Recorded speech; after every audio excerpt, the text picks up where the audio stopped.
Comprehensive plans are all about community, and each of your cities has its own character, its own vision, its own direction. AWC developed a series of short videos to help you prepare your GMA update. Each video contains a few key concepts and conversation starters that you can relate to your community. This segment looks at strategies to implement your comp plan. Implementation is one of the primary duties explicitly mentioned in the Growth Management Act.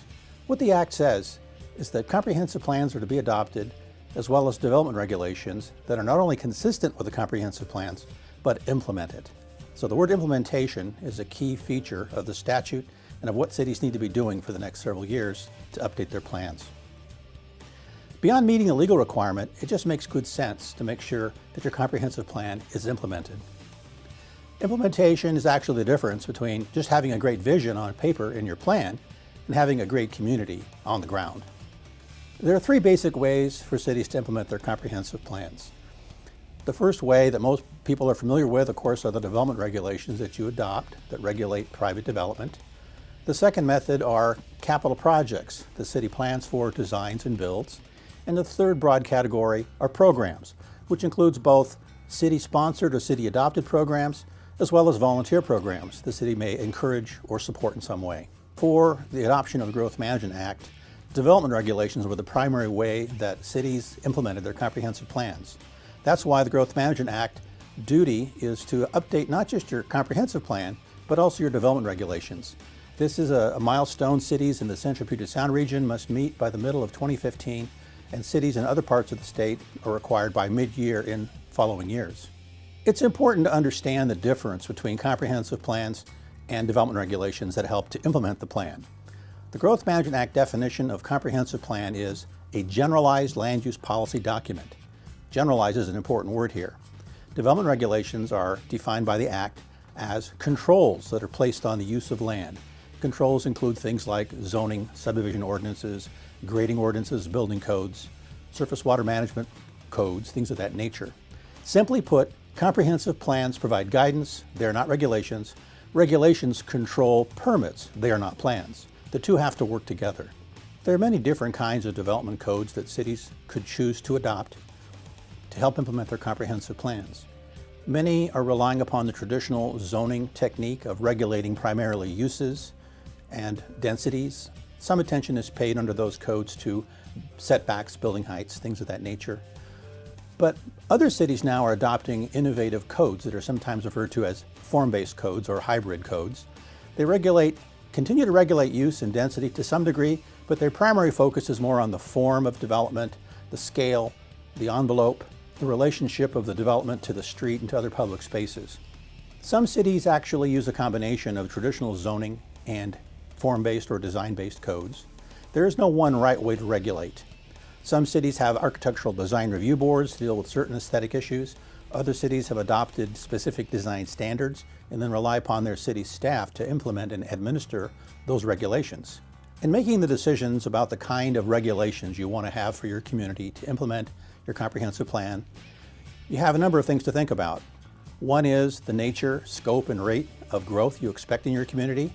Another is the resources you have available to administer your permit process. A third is the kind of balance you want to seek between flexibility in your regulations and certainty for applicants as well as neighbors. The fact that your comprehensive plan is looking at a 20-year horizon means you're planning not just for the near term, but for the long term. So if your development codes and regulations are not yielding a specific result in the near term, that doesn't necessarily mean they're the wrong policies and regulations. It may simply mean that the market hasn't decided that development is ripe yet for a particular part of your community. Sometimes it takes a while to see if your policies and regulations are on track. A good example I can think of is the One Unit Village project in the city of Kirkland. In 1990, the city adopted a comprehensive plan amendment for the area with implementing regulations calling for a mixed-use, mid-rise project with residential, retail, restaurants, public spaces. It took 10 years, though, for the market to get to the point of actually breaking ground on a project on that 12-acre site. And in fact, just this year, the final phases of One Unit Village have been built. I think the lesson here is they stuck with the policies and regulations that they thought made sense for their community, and over time, it took 20 years, but over time, the market finally got there. As important as development codes are for shaping private development in your community, that's only one of the tools you have. Another important tool are the public projects that are designed and built in your community. One of the innovations of the Growth Management Act is its emphasis placed on public infrastructure, the kind of utilities, roads, parks, surface water improvements that are necessary to serve the growth that you're forecasting on your future land use map. Before the Growth Management Act, the capital budget, design, and schedule for lots of projects, whether they were road projects, park projects, libraries, city halls, or other facilities, were somewhat disconnected from the comprehensive plan and the land use that was forecasted for the neighborhood. In this case, we have a statute that now says your comprehensive plan is a blueprint for fitting all of those things together. The third broad category I would characterize as programs. These programs could be city-adopted programs, such as property tax exemption policies to encourage private developers to include affordable housing in their projects. This has been an effective tool for some cities to encourage development in key areas like town centers or station areas. Another example of a city-sponsored program would be interlocal agreements with other jurisdictions. A good example of this would be a Regional Coalition for Housing, ARCH, which is a collaboration of King County and 15 other cities to focus on housing issues and to assist the cities in the updating of their comprehensive plan housing elements. Other kinds of programs that are discussed in some city comprehensive plans deal with environmental systems and ways to improve and maintain them. One of these examples would be removing invasive plants from city-owned trees. This is a very popular program in a number of cities in the central Puget Sound region. It's talked about specifically in the comprehensive plans that talk about the desire for a healthier environment and urban forest canopy. Another example would be a comprehensive plan for the city of Shoreline, which explicitly encourages their citizens to take part in a voluntary program called the Backyard Wildlife Habitat Program, administered by the National Wildlife Federation. These kinds of programs help encourage a culture of stewardship in a community and improve the reach of city policies and objectives far beyond what the city can staff or what the city can build. It's important to keep in mind the relationship between the goals and policies that you adopt in your comprehensive plan and the different kind of implementing measures you might choose to bring them into reality. Remember that the update requirement is not just to have your comprehensive plan updated, but to also have your development regulations updated. You can and should be thinking about doing both of these tasks simultaneously and keeping in mind the relationship between the two. Does the plan say what your community wants it to say in its goals, in its vision? Does it provide clear direction in its policies to the specific actions that should be taken to implement the goals to bring about the future you talk about in your plan?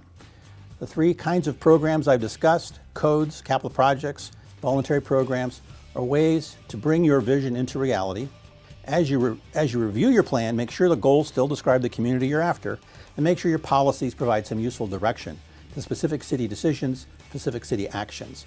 If you read a policy during your review in your comprehensive plan, and you really can't grasp any idea of how you would carry that out, how you would bring it to reality, you might want to think about, do you need to clarify that policy so it provides some useful direction, or might you want to think about just removing it entirely if it just has no meaning?